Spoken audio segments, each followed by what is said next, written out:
Estamos de volta com o Informativo TVU e hoje o nosso tema em destaque é a descriminalização do porte da maconha, um assunto que está em alta, polêmico, inclusive, e que a gente vai discutir isso agora no Informativo, recebendo aqui o professor Carlos Alves, da Faculdade de Direito da Universidade Federal de Uberlândia. Boa noite, professor, e obrigado pela participação. Meu querido, boa noite pessoal de casa que está vendo a gente. Bom, esse é daqueles temas que a gente debate hoje, vai ter um tempo que a gente vai continuar discutindo, que ele é muito polêmico. É muito polêmico. Então, para a gente começar o nosso bate-papo aqui, professor, o que significa essa descriminalização do porte da maconha? O que acontece? O Supremo Tribunal Federal, ele afastou o aspecto criminal, o aspecto penal do artigo 28 da Lei de Drogas. Mas isso não quer dizer que o Supremo Tribunal Federal tirou esse dispositivo do sistema jurídico brasileiro. Não foi assim que aconteceu. O que o Supremo Tribunal Federal, na verdade, afastou, foi ele enquanto ilícito penal, só que ele continua ainda como ilícito administrativo.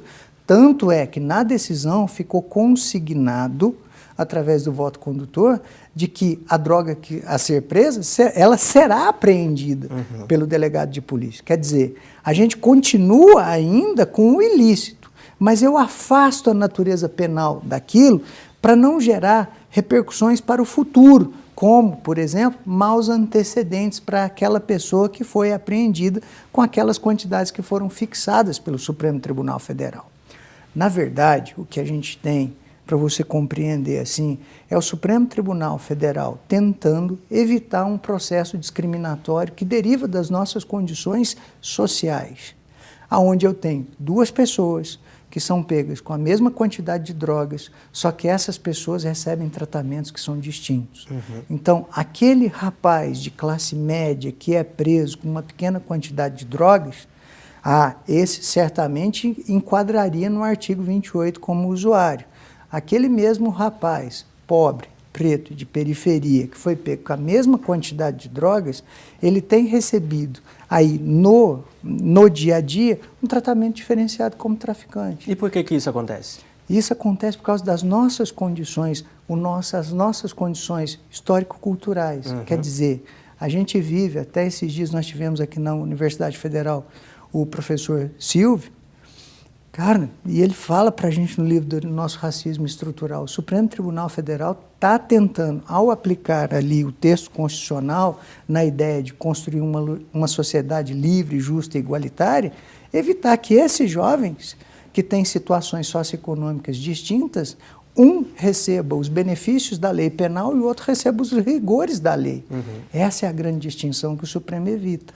E agora vai acontecer o quê depois desse voto do Supremo? O que está previsto? O que acontece? Assim? Eu vou te falar assim, você vai entender aqui, para a gente chegar nesse voto.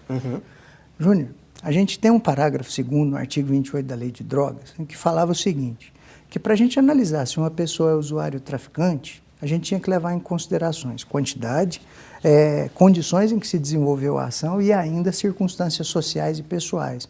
O Congresso, ele não legislou para fixar qual é essa quantidade desde 2006. Isso ficou parado no Congresso. A gente analisar e falar o quê? A gente esmiuçar o parágrafo e dar condições objetivas de se analisar. O que quer dizer condições em que se desenvolveu a ação? O que quer dizer circunstâncias sociais e pessoais? O que é essa quantidade que você cita? O Congresso não fez isso. Agora que o Supremo Tribunal Federal julgou, e aí gerou a sociedade, mas o que está acontecendo? Esse burburinho todo, o que a gente tem? Agora o Congresso vai querer legislar. A gente chama isso no direito de efeito backlash. Talvez o Congresso Nacional vai ter uma reação legislativa contra a decisão do Supremo Tribunal Federal, que pode, em tese, piorar a situação do usuário. Porque já se fala até em emenda constitucional, meu Deus do céu, em proibir qualquer quantidade. Quer dizer, se foi pego com qualquer quantidade, eu afasto a presunção de que você seja usuário e já aplico a questão da traficância. Quer dizer, Jesus do céu, isso é um baita de um retrocesso. E professor, o que seria essa piora?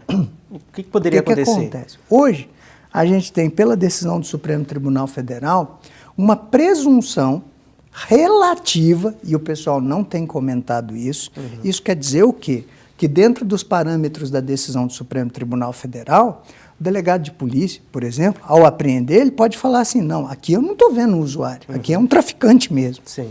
Então, dentro dos parâmetros da decisão do Supremo Tribunal Federal, a gente tem uma presunção relativa de que a pessoa é usuário, pego com até 40 gramas e com 6 pés de maconha.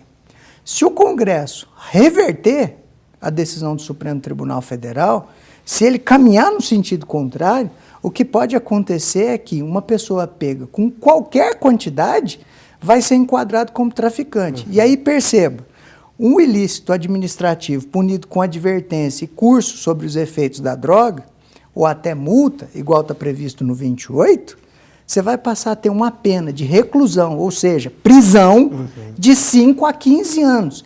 Quer dizer, a pena é absurdamente desproporcional. Então, o Congresso vai fazer esse desserviço ao Brasil. Tá? Isso em virtude do quê? De aspectos que estão que deveriam estar fora do caráter penal, mas como política pública de saúde. Infelizmente, mas é o Congresso que temos. Isso também não significa, com essa descriminalização da maconha, que a droga está liberada, qualquer pessoa pode comprar. Não significa isso. A gente tem que ser bem claro nessa situação, né? Porque tem muita gente pensando dessa forma, né, professor? Tem sim, principalmente por causa das redes sociais. Nossa, o que eu tenho lido de coisa que agora... Oh, meu Deus! É o terrorismo, né? É o terrorismo total. Não. Tanto é verdade que o ilícito administrativo é o causa apreensão de drogas. Tanto é verdade que a presunção é relativa. Um delegado de polícia, o juiz na audiência de custódia, ele pode analisar as circunstâncias e falar, não estou diante de um usuário, eu estou diante de um traficante. E aplicar o artigo 33, que é muito mais rigoroso, esse de 5 a 15 anos de pena.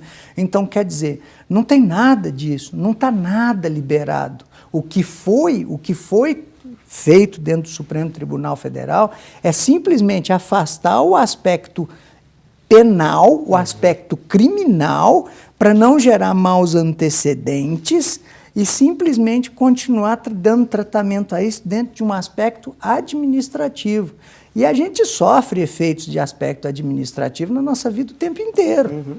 Igual por ter uma placa lá com a velocidade X, aquela limitação de velocidade é uma limitação administrativa. Sim. Quer dizer, ali eu tenho regulamentação legal. Na questão do usuário de drogas, eu tenho uma regulamentação que, infelizmente, o Congresso ele não trabalhou quando ele devia legislar e fixar as quantidades, o Supremo foi lá e fez. Aí o que acontece? Mas, de todo jeito, eu tenho uma limitação administrativa, eu tenho consequências jurídicas administrativas, não penais. E por que essa pauta está sendo discutida agora, sobre descriminalizar a droga, a maconha? O que acontece com o Supremo Tribunal Federal? Esse julgamento ele já vinha lá atrás, existe um voto famoso do ministro Barroso, onde ele pegou a legislação portuguesa e trouxe a legislação portuguesa e tinha estabelecido parâmetro. O julgamento estava suspenso porque os ministros do Supremo Tribunal teriam pedido vista. O ministro Gilmar, na época, pediu vista. E aí depois o ministro Gilmar deu um voto falando sobre descriminalização, mas ele não citava maconha, ele falava todas as drogas. Todas as drogas. Aí ele veio, reformulou seu voto, quer dizer, isso vem se arrastando lá atrás, chegou agora. Então precisava colocar fim nessas questões. E aí o que aconteceu? Aí agora que o Barroso é presidente do Supremo Tribunal Federal, ele pautou o julgamento, falou, vamos encerrar essa matéria que a gente precisa superar isso. E aí ele coloca em discussão essa questão agora, né? Então, quer dizer, o Supremo veio fechando ali um entendimento que ele já tinha há muito tempo. Mas também o pessoal de casa tem que saber, né? A decisão foi por 6-5. Quer dizer, a margem foi muito apertada. Não existe consenso nem dentro do Supremo Tribunal Federal. Quer dizer, quando você tem uma decisão dividida dessa forma, é sinal de que as coisas lá dentro, o tema é quente lá dentro também. Sim. E, professor, muda alguma coisa para quem usa a maconha de modo medicinal? Não, essa questão. Maconha de modo medicinal, os tribunais superiores e os tribunais de justiça como um todo, eles já têm liberado esse tipo de utilização de forma medicinal. Esse é um tema que, mais uma vez, Júnior, eu te falo, o Congresso já podia ter regulamentado há muito tempo. Esse é um tema que o Congresso já devia ter assumido a vanguarda dar decisão e ter regulamentado para a gente. Aí o que acontece? Como o tema é sensível, existe e aí, desculpa a expressão, mas um moralismo meio tosco dentro do Congresso, em que ele não legisla e fica aguardando o Supremo Tribunal Federal. Aí o Supremo Tribunal Federal resolve, aí o que o Congresso pega e faz? Aí depois ele vai ver as consequências. Bom, se gerou burburinho, agora deixa eu ver para onde eu caminho. Agora vamos agir, né? Acontece dessa forma. Então. Isso é muito ruim. Quer dizer, a gente não pode medir as pautas do país pelo burburinho de rede social, sabe? Assim, quer dizer, que Congresso é esse, meus amigos? Eles que tinham que estar assumindo vanguarda. Mas como eles são muito sensíveis, porque eles têm que ser reeleitos, eles têm feito isso. E já fizeram isso antes. Regulamentação das uniões homoafetivas, por exemplo. Era para o Congresso ter regulamentado isso há muito tempo. Aí o que ele tem feito? Ele tem caminhado no sentido inverso. Agora já está se pautando e se discutindo a questão da redução da maioridade penal. Quer dizer, a gente não está avançando, a gente está vivendo um momento de retrocesso. Professor, e em relação a países que já têm a maconha liberada, legalizada, quais as lições que o nosso país pode ter em relação a esses outros países? Eu vou te falar uma coisa, existe um modelo que a gente tem da década de 60, que a gente chamava Guerra às Drogas, que foi um modelo adotado, capitaneado pelos Estados Unidos, e que se ganhou raízes aqui no Brasil, na América Latina como um todo. Você pode observar, de 1960 para cá, o tráfico internacional de drogas, o que aconteceu? Ele só aumentou. Ele só aumentou. Eu acho que o segundo maior negócio do mundo, atrás da indústria petroquímica e automobilística. Está ali, essas duas coisas. Se você for observar um negócio desse, quer dizer que a guerra às drogas deu no quê? Nada. Deu em nada. Alguns países do mundo começaram a regulamentar essas questões. Igual Portugal começou a regulamentar. Nós temos o exemplo do Uruguai aqui, perto da gente, que começou a regulamentar e fazer uma diferenciação, que para mim eu acho que é vital. A questão do tráfico de drogas, do traficante, ele merece repressão penal dura. Agora, a questão do usuário, ela tem que ser tratada como uma questão de saúde pública. A gente tem que parar com essa hipocrisia e tratar como uma questão de saúde pública. Quer dizer, a gente tem isso em Portugal, por exemplo, onde se fixou a quantidade de 25 gramas. E esse era o parâmetro que o Barroso tinha adotado. No primeiro voto dele, lá atrás quando começou a discussão. E aqui eu te falo, o Supremo para mim foi até ousado, ele colocou 40 gramas, 6 pés de maconha, fêmeas. Então o que acontece? Aí você tem, nesses países, existe um novo tratamento e que tem essa percepção de saúde pública feita a discussão avançar. No Uruguai isso aconteceu, em Portugal isso aconteceu, na Califórnia isso aconteceu. Quer dizer, a gente tem um parâmetro agora onde a gente faz o seguinte, vamos diferenciar as coisas. Para o traficante, tratamento penal pesado. E agora, para usuários, não. Chama esses usuários aqui que a gente vai controlar a qualidade da droga, vai fiscalizar, vai saber o que vai...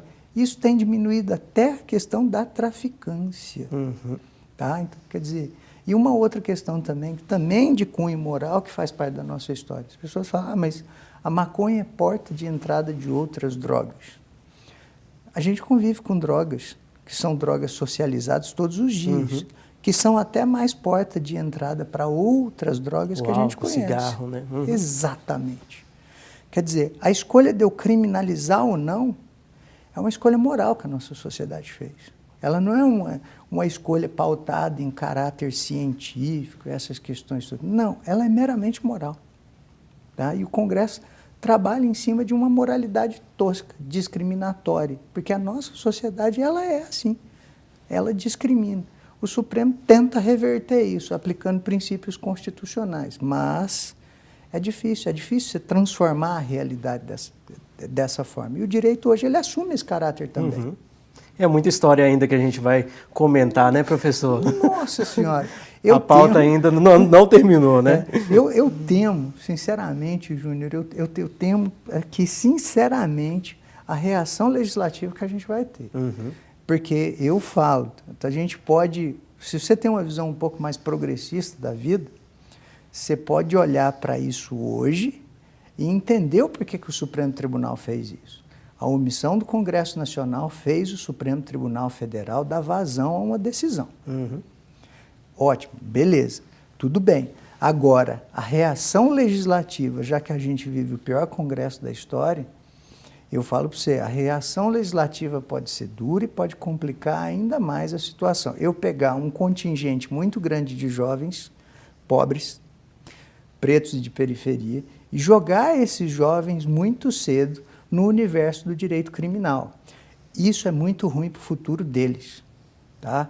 Então, quer dizer, o Brasil vai perpetuar uma desigualdade de tratamento que ele dá para as pessoas pobres e pretas nesse país. E a gente tem perpetuado isso. A gente tem que parar com esse tipo de coisa, porque isso não é brincadeira. É verdade. Infelizmente, nosso tempo chegou ao fim, professor, mas eu quero agradecer a sua participação.